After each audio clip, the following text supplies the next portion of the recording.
PJ Morton, welcome to Australian Musician. Oh, good to be here. We're talking to you for a couple of reasons. One is that you'll be in Australia next week doing a gig in Melbourne and Sydney. And also you have this fabulous new album, Watch the Sun Out, Yeah. which we'll begin talking about. I believe during the pandemic, you were working on this album and you had a laptop crash and lost a lot of music. Can you tell me what effect that had on the album? Yeah, I mean, I had the right idea trying to create, but I just think it wasn't time yet. And I didn't fully grasp that we were shut down in a pandemic and that I could stop. You know, I just wasn't used to stopping. And what it did for me was really allowed me to reset and see things clearly, like, reevaluate things in my life. And I think eventually, with this album made me a better songwriter, a better producer. I was able to dig deeper and really write about some things that I think connects to people in a deep way. Yeah. Were you able to remember some of those music ideas, or did you just? Yeah, I lost all the building of them, the tracks of them, but thankfully I had some voice notes of me trying to write it. I do like these melody things, and I had some of those left. So thankfully I could remember the ideas, but I lost all the tracks and stuff that I had built that I loved so much, but it just wasn't time. Yeah. There are a lot of great collaborations on this album. In general, with the collaborations, did you have the songs written before bringing the people on board? I did. Yeah. For me, I tried not to focus on the collaborators that I'm going to ask. I just try to make sure that the song is solid, that the song is a real thing, because I think a lot of times people will use a guest on a song as a crutch. It's like, well, if I have them on here, people are going to pay attention to it. But I want to make sure that the song would be great, even if they weren't on it. And when they come on it, they just add and bring it to another level. So it was no different with this album. Yeah. Like everybody, you grew up as a Stevie Wonder fan. Yeah. And one of your earlier recordings, you asked him to play harmonica on a track, which he did. And that's developed into a real friendship. I've heard the story of how you actually met face to face. I wonder if you could retell that for us.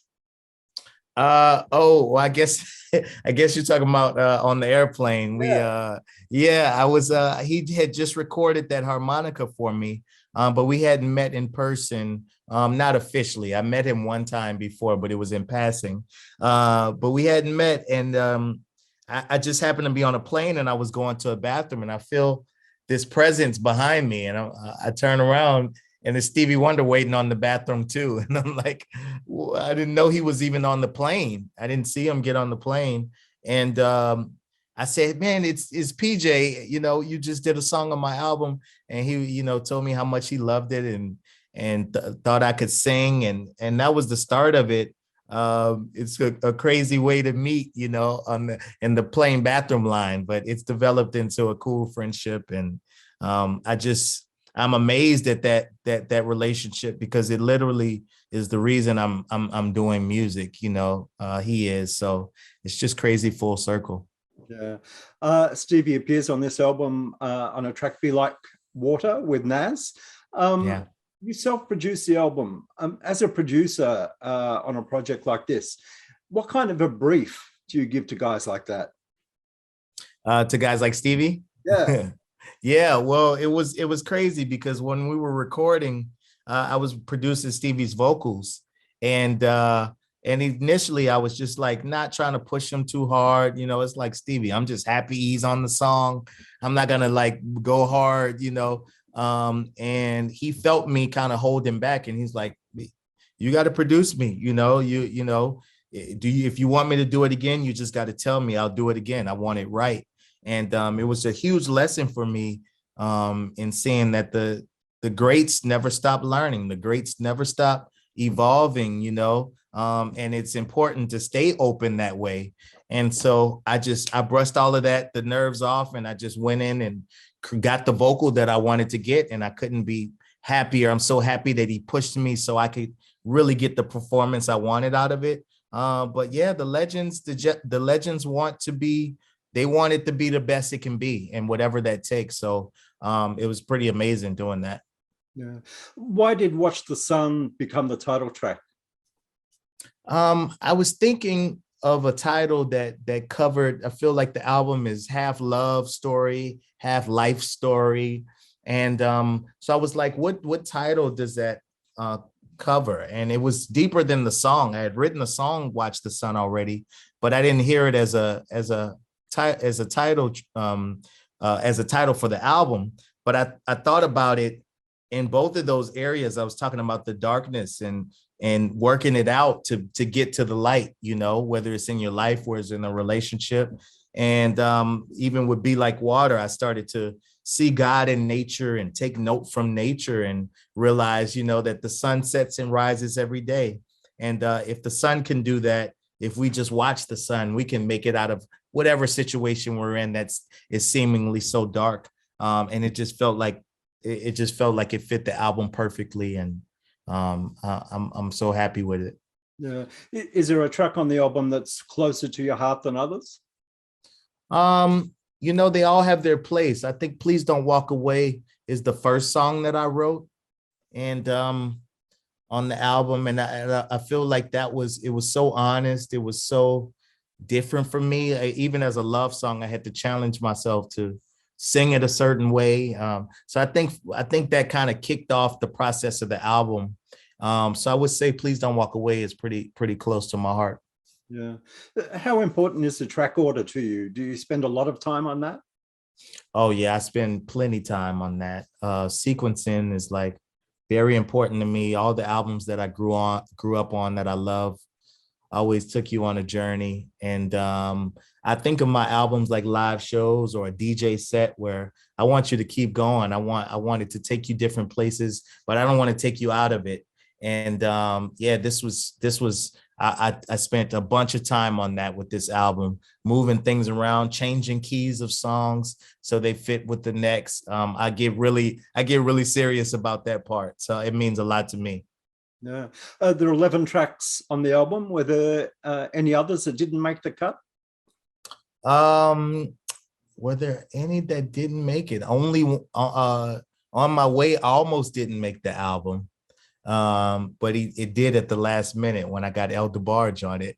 But no, I think they all eventually made it. Some of them were a little too heavy, was also in contention a lot. It would go back and forth, but that eventually made it as well. So I think all of them pretty much made it. Yeah. Yeah. You recorded at the studio in the country in Louisiana. Mm-hmm. How much of an effect does a particular studio have on a recording? Like if you recorded somewhere else, would it have been the same album? Yeah, like I'm in my studio right now, and I knew that this wasn't the place I wanted to make it. It was somehow too familiar. I needed to get away and feel like I was away. And there are studios that I love all around the world. And I think I produce different things out of each of those locations. This one was no different. And really, it was really an experience I never had before. I'd never gone away to work on an album. And literally, I'm only there to do this. You know, I wasn't in Bogalusa, Louisiana to do anything else but work on this music, you know, so that was a first. And it had such a big impact on the album. I mean, that place, it is something in the walls, it's something in the instruments. I mean, it was magic. It made me want to make music. I mean, like it really called me to make the music. And so I owe a lot of credit to Studio in the Country because it was a big part of the magic that happened on this album. When you start playing new songs on tour, do you find them developing and growing? And by the end of the tour, are they sometimes a little bit different? Oh, yeah, for sure. I mean, it's the reason I love doing live albums because I barely know I'm getting to know the songs, you know, when we start the tour, knowing the ins and outs of them. I mean, I wrote them and, you know, I recorded them and I had that experience with them, but playing them live, they start to develop a new character because people react to certain parts of the song. So it makes you play that song part different, or what you start to know what makes people tick, which you don't have that information when you first put it out. So by the end, I'm ready to do a live album because I'm like, well, they need to hear it like this version, the way this is moving. And I love that about it. That's what makes it alive. That's what makes it a living, organic thing. This music, it always evolves and grows. And that's the fun part for me. Yeah. This time next week, you'll be in Australia. Are you good at packing? Do you pack too much? Not enough? Do you forget stuff? I used to be a great packer, and something happened and it broke in me during this pandemic. And I apparently don't know how to pack for anything anymore. It's like either I forgot T-shirts last time I packed. I'm like, wait, why don't I have any shirts? And then I forgot socks. It's just like, I got to get back into the swing of things. I haven't been doing a great job. When you think back about previous Australian visits, what comes to mind?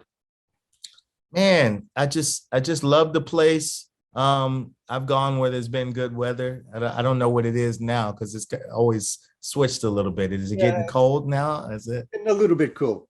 Okay, all right, yeah. But the people, man, mainly, we had a great time. The people, I vibed with them there in a natural way. I think it was just a natural connection with the people. That's what I think about in Australia. Really, that those first experiences of us chilling for a week, in Melbourne and just like hanging and becoming a part of the culture around there. Because when you spend a week or more, it's like you're actually there to experience it. So brings good memories back to me. Yeah. So and how you going? How you going? That always pops in my head. And who's playing with you on this tour? Oh man, I'm gonna have T Brown with me, his keyboard player with me, and my longtime drummer Ed on drums, who played all the drums on this album.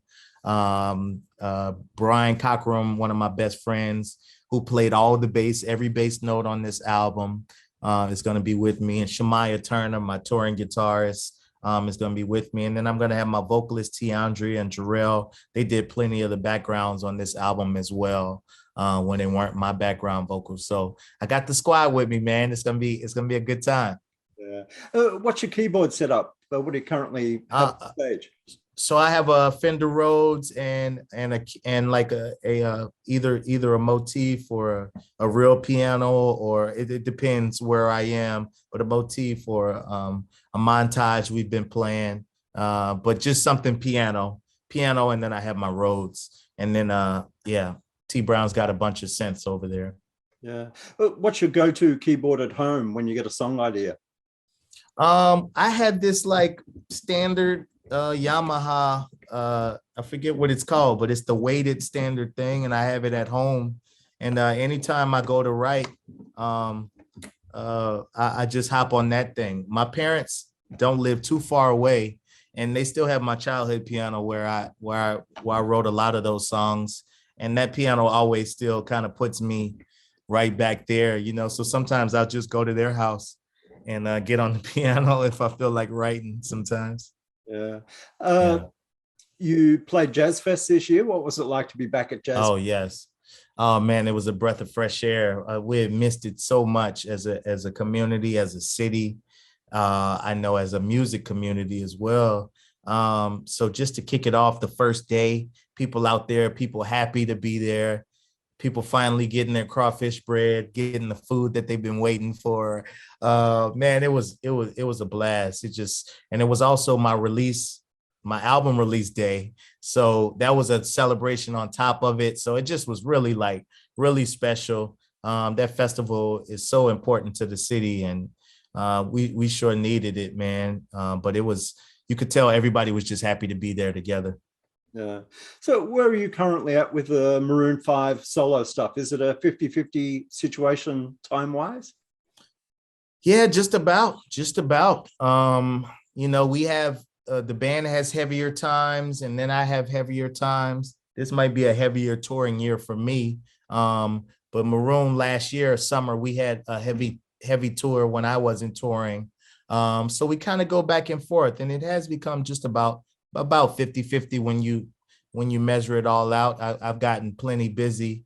So it's great. You know, trying to find that balance, you know, is great. I say it's just such a good problem to have, to be going back between these two things. It's like, it's an awesome thing to have, man. Yeah. So what's the grand plan for PJ Morton? The grand plan, you know, at this point, it really is, and it seems simplistic, but for me, is to continue making beautiful things, really, and connecting to people. I mean, I find that my music is more than just entertainment. You know, I want to bring inspiration to people. I want to let people know that they're seen and connected. And I just want to continue to do that. And that's taken care of me thus far, you know. And so I just feel like if I just stick with that, just trying to make the best things I can make, it'll lead me where I need to go. Plenty projects and things I'm working on. But ultimately, I just want to make beauty, man. You know, I just want to make beauty. Yeah. Well, PJ, Watch the Sun is an amazing album. People should check that out. We look forward to seeing you in Australia next week, and don't forget the socks. Yeah, can't wait. I'll remember my socks this time. Yeah. Thank you. Thanks, man.